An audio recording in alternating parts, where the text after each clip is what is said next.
de geek. Aujourd'hui, un sous les pinceaux un peu spécial, puisqu'on va se faire une journée peinture entre potes, avec Kenny qui est juste à côté là, vous pouvez voir, et Aurélien qui est légèrement hors champ, mais que je vais vous présenter juste après. Salut. Donc c'est une journée peinture dans le cadre du choix des armes organisé par Philibert. Donc, on va vous présenter nos armées au tout début de leur peinture, et on va parler de nos choix, et on va voir l'avancée au fil de la journée, voilà, qu'est-ce qu'on est capable de peindre en une journée. C'est parti. Moi c'est Kenny, j'ai décidé de peindre du Stormcast Eternal pour le choix des armes. Les figures ne m'inspiraient pas à la base, mais au final en ayant testé différents choix de couleurs, j'ai réussi à trouver le vert qui me plaît assez, et donc j'ai décidé de faire des figurines vertes et bleues pour changer un peu de la livrée or et bleu habituelle. On va voir ce que ça donne, on va tester aujourd'hui. Salut, moi c'est Aurélien. Pour ce choix des armes, j'ai décidé de peindre des Khorne Bloodbound. Au départ, on m'a offert des chefs de cette armée déjà bien peints par Kenny et Dean qui n'est pas là aujourd'hui. Et du coup, pour étoffer un peu l'armée, j'ai décidé de profiter de ce choix des armes pour ça. Le code couleur du coup était déjà prédéterminé. Ça sera beaucoup de rouge et d'or. Quant à moi, j'ai choisi l'armée des morts vivants. Donc je pars sur un start collecting Skeleton Horde. Donc il y a du cavalier, du fantassin squelette hyper classique. Et il y a Arcane le Noir. Hop, donc vous avez pu voir dans les autres vidéos ou sur mon blog, voilà, je suis en train de présenter les trucs que je suis en train de faire. Alors j'ai pas ramené la monture d'Arcane qui est une grosse bébête parce que j'ai pas fini de la nettoyer et de peaufiner notamment le socle. Donc voilà, mais je pense que j'ai déjà de quoi m'occuper là avec toutes ces figurines. Bon, de mon côté, j'ai commencé à travailler le bleu, principalement avec des dégradés d'Arcane Blue, en allant au fur et à mesure vers le blanc, et j'ai juste passé une petite couche Yozan Green sur l'armure, et je vais encore l'éclaircir un petit peu plus vers un nécrotique green. Voilà, ça commence à prendre forme. Bon, d'ici arriver jusqu'à l'autre armure au niveau du vert, va encore y avoir un petit peu de travail, mais bon, jusque-là, ça me satisfait plutôt bien. Alors là, j'ai fini la base sur les bottes, avec un petit lavis derrière aussi, de Darktone.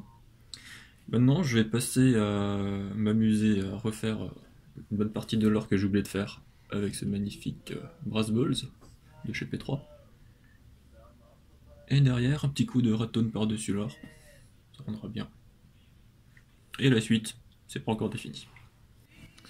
Voilà, donc tous les squelettes ont reçu un brossage de Zandridust et ensuite un lavis qui est un mélange donc de voilà, j'utilise le modèle wash Valero, donc le lavis oxyde que je mélange avec un peu de matte black pour avoir quelque chose de très sombre. Donc on peut voir là sur le squelette, mise au point, un peu du mal à se faire, voilà. Voilà, donc c'est vraiment la couche de base. Là maintenant je vais repasser un autre brossage. Alors je sais pas si je vais repasser par du Zandri, je vais peut-être directement aller à Lushabti Bones. Et ensuite du blanc directement, mais qui sera passé juste en réo sur les arêtes. Ok, alors là on a rajouté le Necrotic Green et le Cygnus Yellow. Donc là on commence à avoir un dégradé de l'armure qui commence à être plutôt correct, bien lisible, même sans lumière. On va encore travailler un petit peu sur le blanc pour vraiment faire ressortir certaines arêtes. Le bleu, bon, grossièrement on y est. Je pense qu'on est bon, on est à peu près allé jusqu'au blanc. Il reste à travailler tout ce qui est métal, cuir et autres. Mais pour une figure de test, ça va, ça commence à avoir de la gueule. Okay. Là, je suis en train de mettre le lavis rouge sur l'or, que l'on voit bien avant. C'est encore or bien pétant, bien vif. Et là, après, c'est déjà un peu plus sombre. Toujours aussi encore assez lisible. Mais ça pète moins les yeux. Comment dire. Voilà, donc j'ai refait juste un brossage en fait d'Ushabti Bones. C'est suffisamment clair pour vraiment contraster. Alors j'avais peur que ce soit trop clair et peut-être que ça glisse un peu sur le lavis, mais en fait non, ça passe très bien. Voilà, donc là maintenant on va faire juste des points de lumière au blanc et ce sera fini pour les os.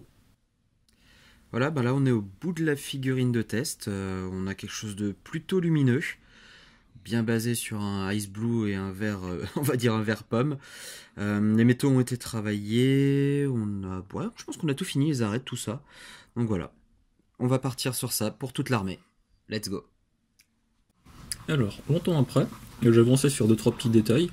Alors, les bottes où j'ai fait 2-3 petits éclaircissements, les petites côtes de mailles que j'ai brossées, les crânes, les armes, petit éclaircissement sur le rouge de l'armure aussi, avec du simple lavis sur les hauts des zones. Puis pour l'instant, je crois que c'est tout.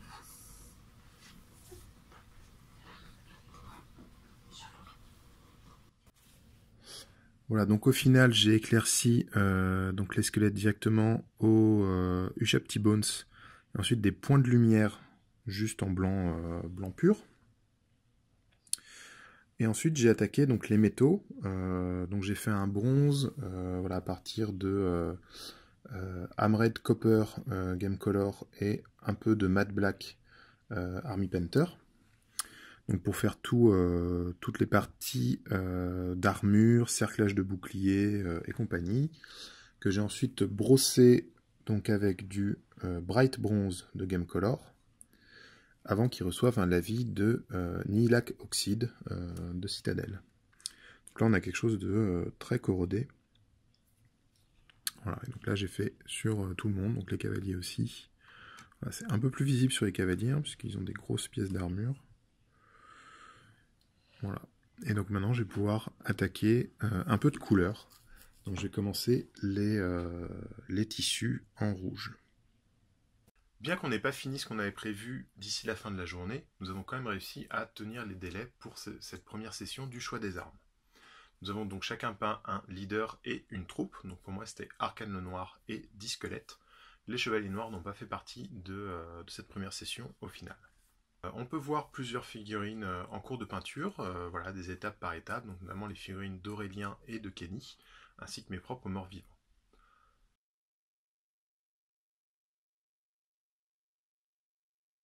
Voilà, donc ce soir on est chez Philibert et on va jouer une partie à 8 avec toutes les figurines peintes pendant le choix des armes. Donc voilà, la table est juste derrière moi, je vous emmène tout de suite voir ce que ça donne. Nous nous sommes donc retrouvés à la fin de ce premier mois de choix des armes chez Philibert lors d'une soirée vendredi de la figurine afin de disputer une bataille avec toutes nos forces qu'on avait peint pour l'occasion. Ok les gars, donc je disais pour la 5e fois... C'est prendre et tenir, c'est ça? C'est ça. Okay. Sans et gloire de on fait celui-là, là, tu vois là? Sans et tenir. On va faire sang et gloire comme scénario. Alors on va falloir qu'on se pète la gueule pour aller prendre des objectifs qui seront répartis un petit peu partout sur la table. T'as vu là? Si tu sens ma gloire, c'est moche quand même. Tu sens ma gloire. Parce que voilà le garçon. C'est ma gloire, non. On a des alliances improbables des deux côtés de la table entre des Tsench et du Corneux et plein de Stormcast avec des morts vivants au milieu quoi. C'est juste du chaos, hein. C'est très logique. Il y avait 3 joueurs de Tsench et 1 joueur Korn qui formaient donc les forces du chaos, et 3 joueurs Stormcast Eternal et moi-même jouant les morts vivants qui allaient les affronter. Voilà, on peut voir plusieurs images de la partie, donc chacun avait un leader et une troupe de type ligne. Voici donc le Arcane le Noir que j'ai sorti pour l'occasion. Et on peut voir ces différents squelettes, chevaliers ici. Voilà, et ici les squelettes qui ont été peints pour la première session du choix des armes. Et là, il y a les figurines que je prépare pour la seconde session des Vargeist que j'ai quelque peu modifiés. J'espère qu'ils vous plairont.